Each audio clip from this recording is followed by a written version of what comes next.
David Horner, welcome to ASPI. Thank you.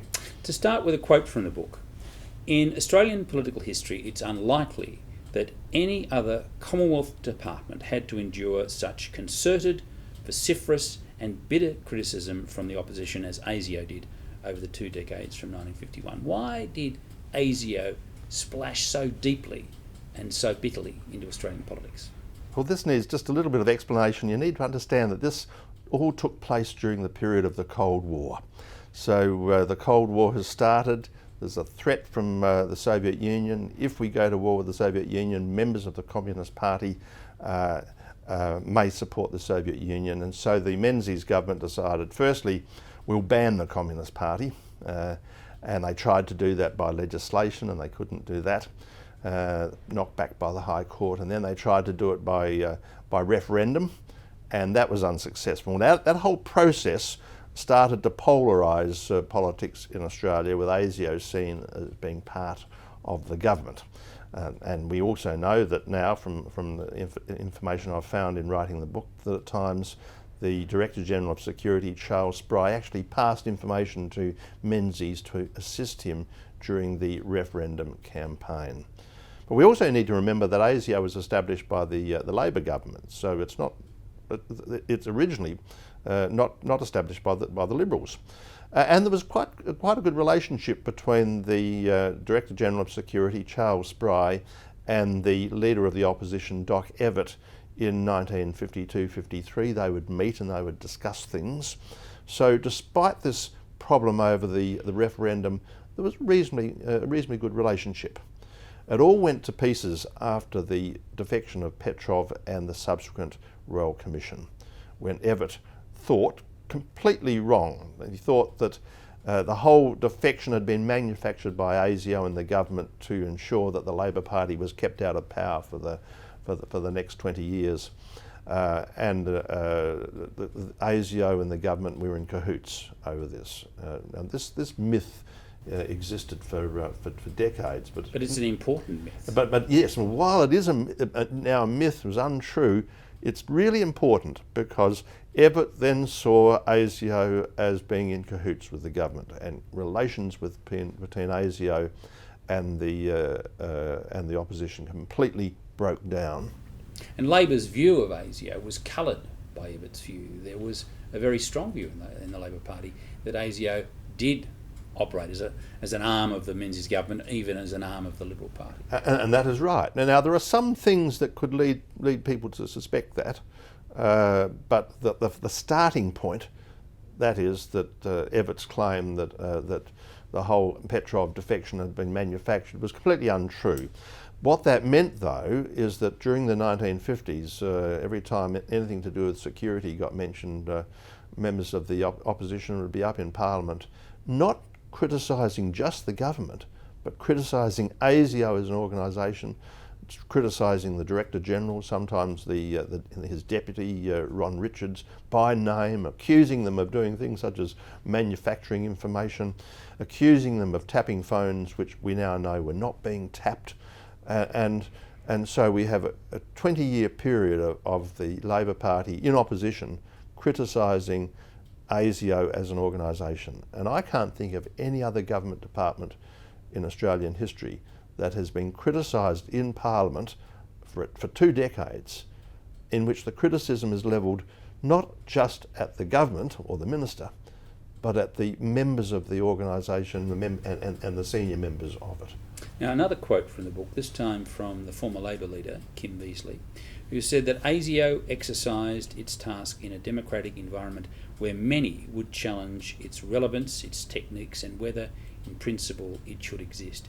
It has been impossible to view its role objectively in the public debate, to see the organisation in its complete and complex history. Now, that's an organisation that has a lot of dark places for Australian politics. Well, it does have that, and I referred to this watching of the communists, and of course you watch the front organisations, and you're trying to work out who the communists might be, for two reasons. One of them, when the vetting comes, to make sure that they don't get into government departments, and the second reason subversion. This term that is bandied around, it's hard to pin down, but subversion being trying to undermine the legitimately elected government by non-democratic means, ultimately to overthrow it by force, and advocating that. So that's subversion, and ASIO's job was to counter subversion. So that meant they started looking at a wide range of people, and the claim has been made, and in many cases it's true, that they were looking at people who were no threat whatsoever.